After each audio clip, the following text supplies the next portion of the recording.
Starting this hour off is Monique in New York. Hi, Monique. How are you? Hi, I'm good, thanks. How are you? Better than I deserve. What's up? So I'm a pretty new listener. I just recently started actually saving my money, and I was working on starting my emergency fund and was wondering if it would be in my best interest to sell a car that I have that kind of breaks down pretty often and costs me a lot of money. So I was wondering if it would just make more sense for me to sell it and buy like a $3,000 car or something like that. Hmm. So what do you owe on the car that you're driving? Nothing. And what's it worth? On the high end, 8,000. Okay. And how much debt do you have, not counting the car? Well, you don't have any on the car. How much debt do you have? None. No debt at all. No. Okay. So you're trying to just get on a budget and save money, and the car's breaking down a lot. Yes. Okay. Other than the fact that it's giving you some trouble, do you like the car? Yeah, I like it a lot.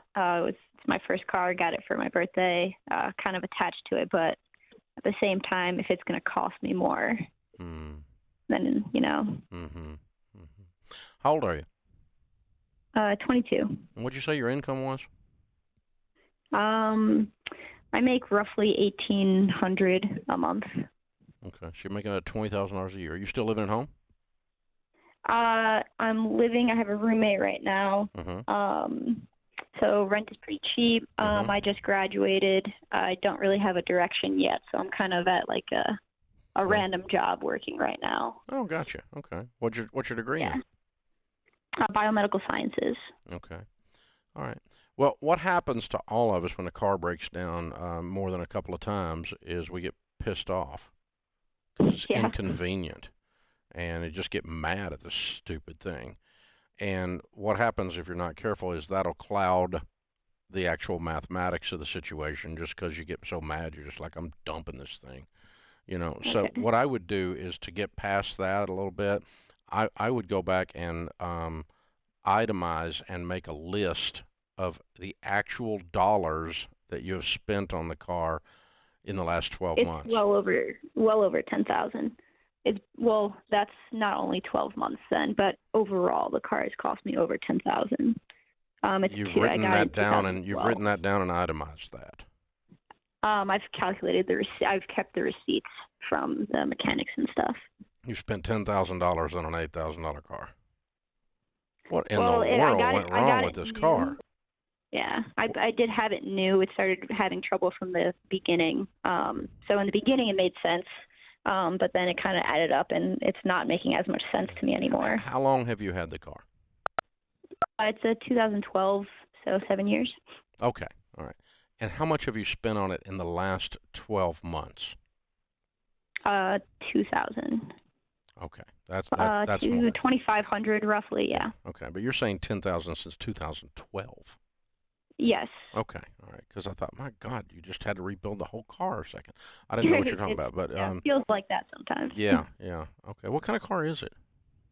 It's a Jeep, Which one? a Patriot. Okay. I just hadn't read anything about them being a piece of junk, but okay. Nobody told me that until after I had the car. Oh, So people, I haven't read that. You've read that somewhere, or just had people that say that? Jeeps are. I've had many people when I tell them that I have Jeeps just say, "Wow, that's." I'm so for you," sorry. kind of Yeah. thing. Yeah. Okay.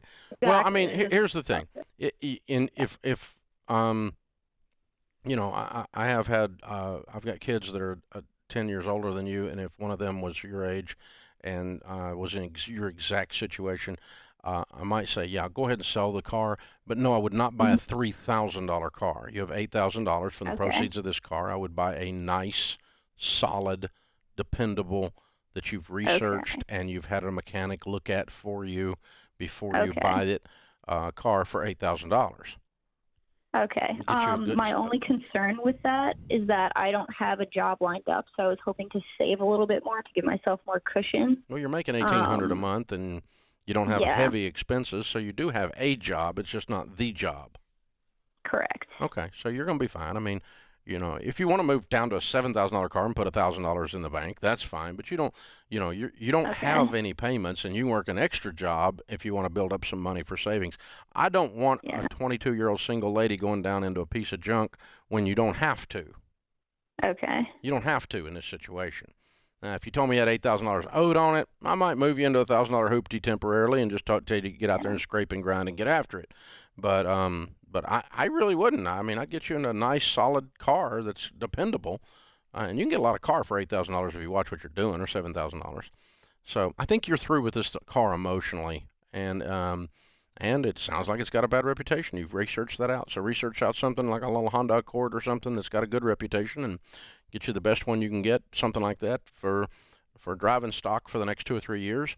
And you don't have to keep a car your whole life. It's just not a necessity. So hey, thanks for the call.